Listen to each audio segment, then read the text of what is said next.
Hello everyone, it's Darshana and welcome to Mind Power Hub. इस video में हम देखने वाले हैं डाइजेक्स्ट्रा एल्गोरिदम को सॉल्व कैसे करते हैं। बहुत ही इजी वे में हम देखेंगे, सो वॉच टिल एंड।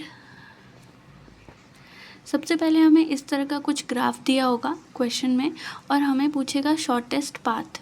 तो अगर हमें शॉर्टेस्ट पाथ पूछता है क्वेश्चन में तो हम उसे कैसे सॉल्व करेंगे। सबसे पहले या तो हमें सोर्स नोड दिया होगा या तो हमें खुद से चूज़ करना होगा। मान लीजिए अगर क्वेश्चन में दिया है कि A is your source node या फिर ए से स्टार्ट करना है और सारे नोड्स पे जाना है, तो हम मान लेंगे कि हमारा सोर्स नोड कौन सा होगा, ए होगा, या फिर जिस भी नोड को दिया हो। अगर नहीं दिया हुआ है तो ये आपके ऊपर है कि आप ए को लेते हो, बी को लेते हो, आप किसी को भी source as a source node consider कर सकते हो। सो इन दिस क्वेश्चन जो मैं कर रही हूँ ये एक PYQ है और इसमें ए जो है इसको सोर्स नोड लिया गया है, तो हम भी सोर्स नोड ए को मानते हैं।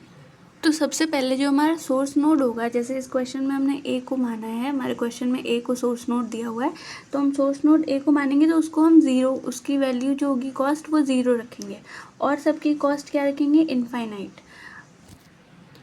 अब हम एक टेबल बनाएंगे जिसके थ्रू हम सारे वैल्यूज़ का कॉस्ट और उनका शॉर्टेस्ट पाथ निकालने में हमारी हेल्प करे। तो जैसा कि मैंने बताया ये एक टेबल है और इसी के थ्रू हम सारे जो आगे का सॉल्यूशन है वो करने वाले हैं। तो ये टेबल बनाना बहुत ही ज़्यादा ज़रूरी है। सबसे पहले हम देख लेंगे हमारे कौन कौन से नोड्स हैं, A B C D E F। तो हम A B C D E F लिख देंगे। उसके बाद सबसे पहले मैंने A लिखा है क्योंकि A हमारा सोर्स नोड है। अब इसकी वैल्यूज़ को पुट ऑन कर लेते हैं। तो A की जो वैल्यू यहाँ पे कॉस्ट दी हुई है वो क्या है, ज़ीरो, और सबकी जो हमने अज्यूम किया है कॉस्ट वो क्या है, इनफाइनाइट। तो हम सबको इनफाइनाइट पुट कर देंगे वैल्यूज़। इसके बाद अगर हम देखें इसमें सबसे मिनिमम वैल्यू कौन सी है, तो of course zero is the minimum value. तो ज़ीरो को हम as a minimum value consider कर लेंगे और इसके बाद इसमें कोई भी कैलकुलेशन नहीं होगा। एक बार हमने ये स्क्वायर ब्रैकेट किसी भी कॉस्ट के पास लगा दिया तो फिर हम उसके आगे उस कॉलम में कोई भी कैलकुलेशन फर्दर नहीं करेंगे। दूसरा अगर हम देखें तो अब हम देखेंगे कि ए जो है उससे कौन कौन सी नोड्स डायरेक्टली कनेक्टेड हैं। सिर्फ डायरेक्टली एडजेसेंट नोड्स को ही देखना है। तो ए से एफ कनेक्टेड है, ए से सी कनेक्टेड है और ए से बी कनेक्टेड है। सॉरी, मैंने यहाँ पे सी की ए टू सी की वैल्यू नहीं लिखी है, ये 9 है। तो अब ये डायरेक्टली कनेक्टेड नोड्स हमें पता चल गए कौन कौन से हैं। तो अब हम देखेंगे कि ए से जो एफ की वैल्यू है वो क्या है, 0 + 14 विल बी 14। तो इनफाइनाइट से छोटी वैल्यू है तो इसको हम कट करेंगे और यहाँ पे लिख देंगे 14। ओके, अब हम देखेंगे ए से सी डायरेक्टली कनेक्टेड है तो 0 + 9 क्या होगा, 9, जो कि इनफाइनाइट से छोटी वैल्यू है तो इसको भी हम कट करके 9 लिख देंगे। उसके बाद ए से बी भी डायरेक्टली कनेक्टेड है तो 0 + 7 विल बी 7, इनफाइनाइट से छोटी है तो यहाँ पे भी लिख देंगे 7। तो अब हमें जो कॉस्ट था बी सी और एफ़ का वो पता चल गया, तो हम इसमें पुट कर देंगे वैल्यूज़। तो सबसे पहले देखें अगर हम ए टू बी की जो कॉस्ट हमने निकाली वो क्या है, 7। तो बी की कॉस्ट अब क्या हो गई, 7। यहाँ से ए टू सी की कॉस्ट 9, तो यहाँ पे हो जाएगा 9। ए टू एफ़ की कॉस्ट क्या है, 14, तो ये 14। और जो डी और ई है वो डायरेक्टली कनेक्टेड नहीं है ए से, तो एज इट इज़ वैल्यूज़ लिख दी जाएंगी। अब हम इस रो में देखें तो सबसे छोटी वैल्यू कौन सी है, 7। तो 7 के आगे कर्ली मतलब इसको कर्ली ब्रेसेस में बंद कर देंगे और इसके आगे कोई फर्दर कैलकुलेशन इस कॉलम में नहीं होगा। इसके बाद 7 क्या है, बी वाले नोड का कॉस्ट है, तो यहाँ पे हम लिख देंगे बी। अब हम देखेंगे बी से कौन कौन सी नोड डायरेक्टली कनेक्टेड है। तो बी से सी कनेक्टेड है, बी से ए कनेक्टेड है और बी से डी कनेक्टेड है। ए को हम नहीं लेंगे क्योंकि ए जो है वो सेलेक्टेड नोड है, पहले हमने ए लिया हुआ है, तो ए को हम फिर से कंसीडर नहीं करेंगे। तो बी से सी और बी से डी हमारे पास दो ऑप्शन है। तो अगर हम देखें 7 + 10 विल बी 17, जो कि 9 से बड़ा है। तो अब हम इसको चेंज नहीं करेंगे, तभी चेंज करेंगे जब ये जो वैल्यू है वो इससे छोटी आ रही होगी, तो हम इसको काट के छोटी वैल्यू लिख देंगे क्योंकि हमें शॉर्टेस्ट पाथ निकालना है, तो हमें वैल्यू को मिनिमाइज करना है। अगर वैल्यू बड़ी आ रही है फिर भी हम काट के यहाँ पे लिख रहे हैं तो क्या मतलब है उसका।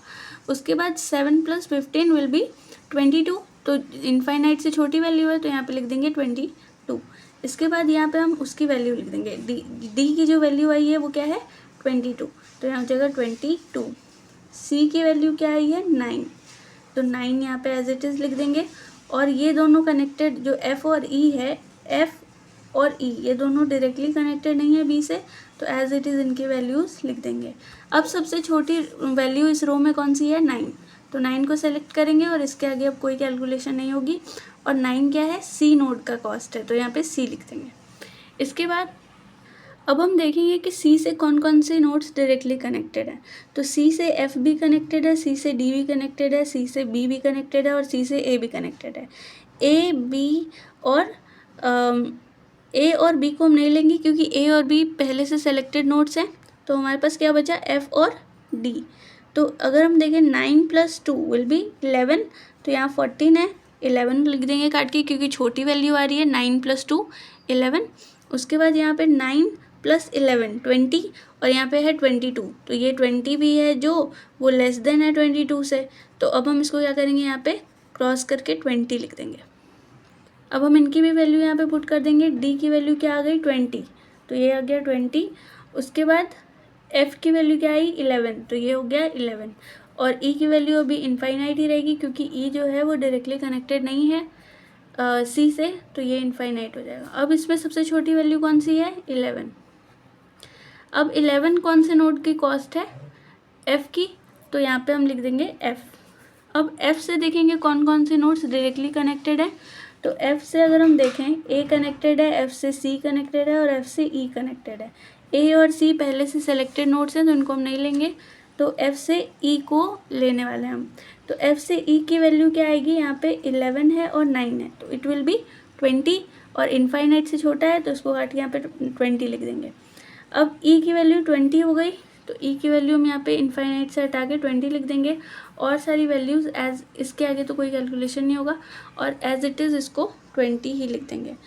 अब ये दोनों 20 आ गई। अब हम क्या करेंगे, तो हम कोई भी वैल्यू ले सकते हैं पर अल्फ़ाबेटिकली यहाँ पे हम डी को चूज़ कर रहे हैं, तो ये स्क्वायर ब्रैकेट में क्लोज करेंगे और ये डी नोड का है वैल्यू कॉस्ट, तो इसको हम यहाँ पे डी नोड लिखेंगे।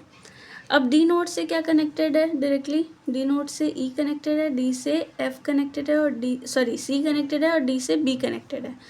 तो यहाँ पे हम लेंगे डी से सी नहीं ले सकते क्योंकि ये सिलेक्टेड है, डी से बी भी नहीं ले सकते हैं, डी से ई ले सकते हैं। तो डी से ई की वैल्यू क्या हो जाएगी, 20 + 6 विल बी 26, जो कि जब 26 हम देखते हैं क्या होता है, 26 इज़ ग्रेटर देन 20। तो यहाँ पे 20 पहले से है तो हम इसको एज इट इज़ रहने देंगे, इसको चेंज नहीं करेंगे। तो इसके बाद यहाँ पे 20, इसके आगे तो कोई कैलकुलेशन होगा नहीं, यहाँ पे आ जाएगा 20, तो फिर यहाँ 20 को सेलेक्ट कर लेंगे। अब हम जो फाइनल शॉर्टेस्ट पाथ हमें निकालना है उसका एक छोटा सा टेबल बना के देख लेते हैं। तो यहाँ पे है A B C D E F, तो यहाँ पे क्या वैल्यूज़ आई हैं वो हम यहाँ सिंपली पुट कर रहे हैं। तो सबसे पहले ए के लिए हमारे पास कौन सी वैल्यू आई है, 0। बी के लिए कौन सी वैल्यू आई है, 7, तो यहाँ पे 7। सी के लिए कौन सी वैल्यू आई है, 9, तो यहाँ पे 9। डी के लिए आया है 20, तो 20। ई के लिए भी आया है 20, तो 20। और एफ़ के लिए हमारे पास वैल्यू, एफ़ जो है उसके लिए वैल्यू क्या आई है, 11, तो इट विल बी 11। अगर आप इस ग्राफ में देखोगे तो ये सबसे शॉर्टेस्ट पाथ है जिसके थ्रू हम पूरे वर्टेक्सेस पे ट्रैवल कर सकते हैं। आई होप आप सबको समझ में आया होगा और ये हमारा फाइनल आंसर है। Thank you for watching and subscribe for more such videos.